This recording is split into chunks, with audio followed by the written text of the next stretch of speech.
राधे राधे दोस्तों, जय श्री कृष्णा।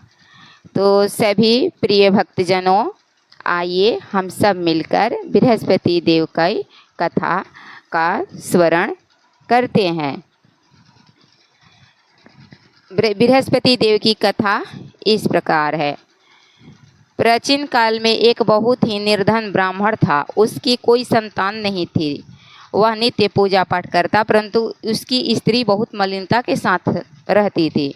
वह न स्नान करती और न किसी देवता का पूजन करती। प्रातः काल उठते ही सर्वप्रथम भोजन करती, बाद में कोई अन्य कार्य करती। ब्राह्मण देवता बहुत दुखी रहते थे। पत्नी को बहुत समझाते, किंतु उसका कोई परिणाम न निकलता। भगवान की कृपा से ब्राह्मणी की स्त्री की कन्या उत्पन्न हुई। वह कन्या अपने पिता के घर में बड़ी होने लगी। वह बालिका प्रातः स्नान करके भगवान विष्णु का जप करती। वह बचपन से ही बृहस्पतिवार का व्रत भी करने लगी।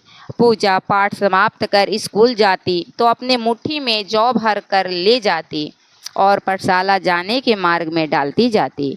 वहीं जौ स्वर्ण के हो जाते तो लौटते समय उनको बिनकर घर ले आती।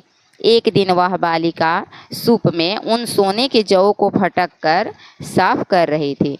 तभी उसकी माँ ने देख लिया और कहा, हे बेटी, सोने के जौ को फटकने के लिए सोने का सूप होना चाहिए। दूसरे दिन गुरुवार था। इसी कन्या ने व्रत रखा और बृहस्पति देव से प्रार्थना करके कहा, हे प्रभु, यदि मैंने सच्चे मन से आपकी पूजा की हो तो मुझे सोने का सूप दे दो। बृहस्पति देव ने उसकी प्रार्थना स्वीकार कर ली। रोजना की तरह कन्या जौ फैलाती हुई स्कूल चली गई। स्कूल से लौटकर जब वह जौ बीन रही थी तो बृहस्पति देव की कृपा से उसे सोने का सूप मिला। उसे वह घर ले आई और उससे जौ साफ करने लगी, परंतु उसकी माँ का वहीं ढंग रहा। एक दिन की बात है, वह कन्या सोने के सूप में जौ साफ कर रही थी। उस समय उस नगर का राजकुमार वहां से होकर निकला। इस कन्या के रूप और सोने के सूप में जौ साफ करते देखकर वह उस कन्या पर मोहित हो गया। राजमहल आकर भोजन तथा जल त्याग कर उदास होकर लेट गया। राजा को जब राजकुमारा द्वारा अन्न जल त्यागने का समाचार ज्ञात हुआ तो अपने मंत्रियों के साथ वह अपने पुत्र के पास गए और बोले, हे बेटा, तुम्हें किस बात का कष्ट है? किसी ने अपमान किया है अथवा कोई कारण है? मुझे बताओ, मैं वही करूँगा जिससे तुम्हें प्रसन्नता हो।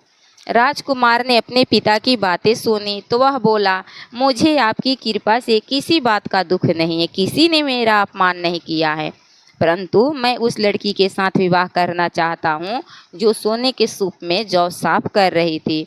यह सुन राजा आश्चर्य में पड़ गया और बोला, हे बेटा, इस तरह की कन्या का पता तुम ही लगाओ, मैं उसके साथ तुम्हारा अवश्य ही विवाह करवा दूंगा। राजकुमार ने राजा को उस लड़की के घर का पता बतलाया। मंत्री उस लड़की के घर गया और राजा का आदेश ब्राह्मण को सुनाया। कुछ ही दिन बाद ब्राह्मण की कन्या का विवाह राजकुमार के साथ संपन्न हो गया।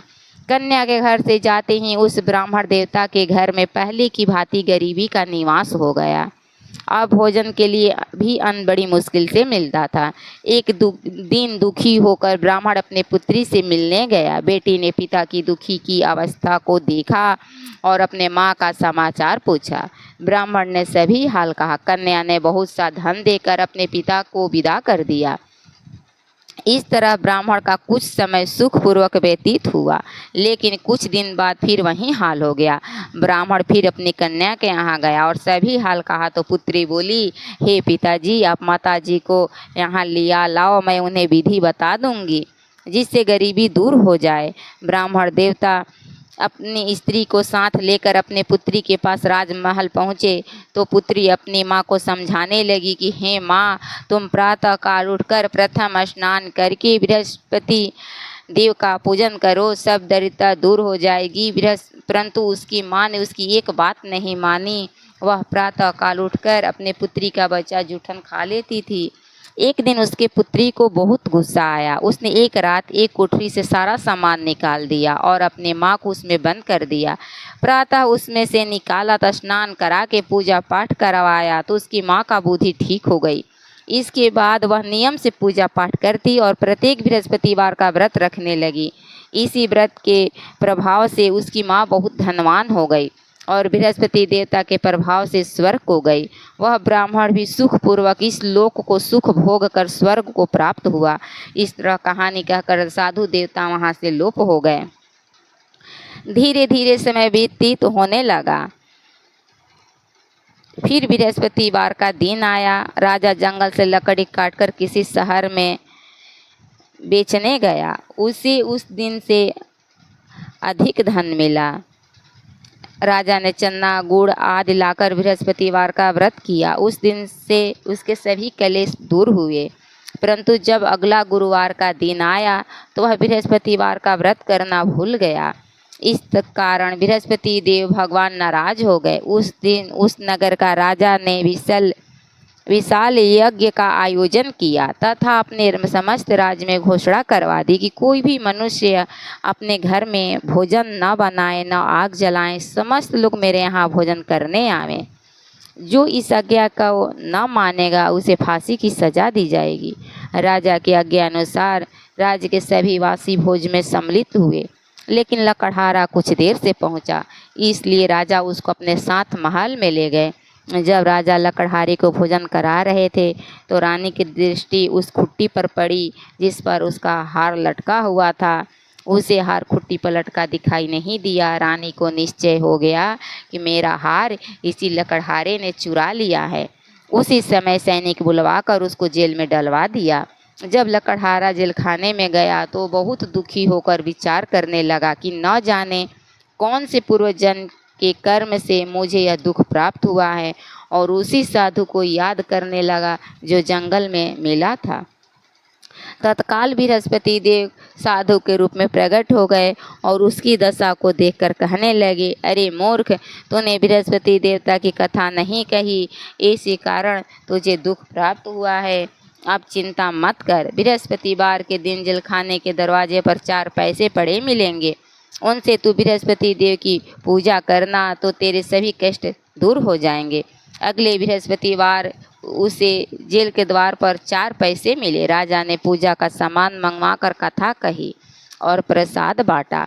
उसी रात्रि को बृहस्पति देव ने उस नगर के राजा को स्वप्न में कहा कि हे राजा, तूने जिस आदमी को जेल खाने में बंद कर दिया है वह निर्दोष है, वह राजा है, उसे छोड़ दे। रानी का हार खुट्टी पर लटका हुआ है। अगर तू ऐसा नहीं करेगा तो मैं तेरे राज्य को नष्ट कर दूंगा। राजा प्रातः काल उठा और खुट्टी पर हार टंगा देकर लकड़हारे को बुलाकर क्षमा मांगी तथा राजा के युग अस्त्र भूषण भेंट कर उसे विदा किया। गुरुदेव के आज्ञा अनुसार राजा अपने नगर को चल दिया। राजा को जब नगर के निकट पहुंचा तो उसे बड़े आश्चर्य हुआ। नगर में पहले से अधिक बाग, तालाब और कुएं तथा बहुत सी धर्मशालाएं, मंदिर आदि बने हुए थे। राजा ने पूछा कि यह किसका बाग और धर्मशाला है। तब नगर के सब लोग कहने लगे, यह सब रानी और दासी द्वारा बनवाए गए हैं। राजा को आश्चर्य हुआ और गुस्सा भी आया। जब रानी ने खबर सुनी कि राजा आ रहे हैं तो उसने अपनी दासी से कहा, हे दासी, देखो राजा हमको कितनी बुरी हालत में छोड़ गए थे। वह हमारी ऐसी हालत देखकर लौट न जाए, इसलिए तू दरवाजे पर खड़ी हो जा। रानी के आज्ञा अनुसार दासी दरवाजे पर खड़ी हो गई। जब राजा आए तो उन्हें अपने साथ महल में लिवा लाई। तब राजा ने क्रोध करके अपनी तलवार निकाली और पूछने लगा, बताओ यह धन तुम्हें कैसे प्राप्त हुआ है। राजा ने तब रानी ने बताया, हमें यह सब धन बृहस्पति देव के व्रत के प्रभाव से प्राप्त हुआ है। राजा ने तब निश्चय किया कि 7 रोज बाद तो सभी बृहस्पति देव का पूजन करते हैं, परंतु मैं रोजाना दिन में 3 बार कथा कहा करूँगा तथा रोज व्रत किया करूँगा। अब हर समय राजा के दुपट्टे में चने की दाल बंधी रहती। दिन में 3 बार कथा कहता। एक रोज राजा ने विचार किया कि चलो अपने बहन के यहाँ हो आवें। इस तरह का निश्चय कर राजा घोड़े पर सवार हो अपने बहन के यहाँ चल दिया। मार्ग में उसने देखा कि कुछ आदमी एक मुर्दे को लिए जा रहे हैं। उन्हें रोकर राजा कहने लगा, अरे भैया, मेरी बृहस्पतिवार की कथा सुन लो। ये बोले, लो, हमारा तो आदमी मर गया है, इसको अपनी कथा की पड़ी है। परंतु कुछ आदमी बोले, अच्छा कहो, हम तुम्हारी कथा भी सुनेंगे। राजा ने दाल निकाली और कथा कहानी शुरू कर दी। जब कथा आधी हुई तो मुर्दा हिलने लगा, और जब कथा समाप्त हुई तो राम राम करते हुए वह मुर्दा खड़ा हो गया।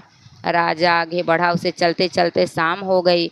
आगे मार्ग में उसे किसान खेत में हल चलाता मिला। राजा उससे बोला, अरे भैया, तुम मेरी बृहस्पतिवार की कथा सुन लो। किसान बोला, जब तक मैं तेरी कथा सुनूंगा तब तक 4 हरिया जोत लूँगा, जा अपनी कथा किसी और को सुनाना। राजा आगे चलने लगा। राजा के हटते ही बैल पछाड़ खाकर गिर गए तथा किसान के पेट में बहुत जोर से दर्द होने लगा। उसी समय किसान की माँ रोटी लेकर आई। उसने जब यह देखा तो अपने पुत्र से सब हाल पूछा। बेटे ने सभी हाल बता दिया।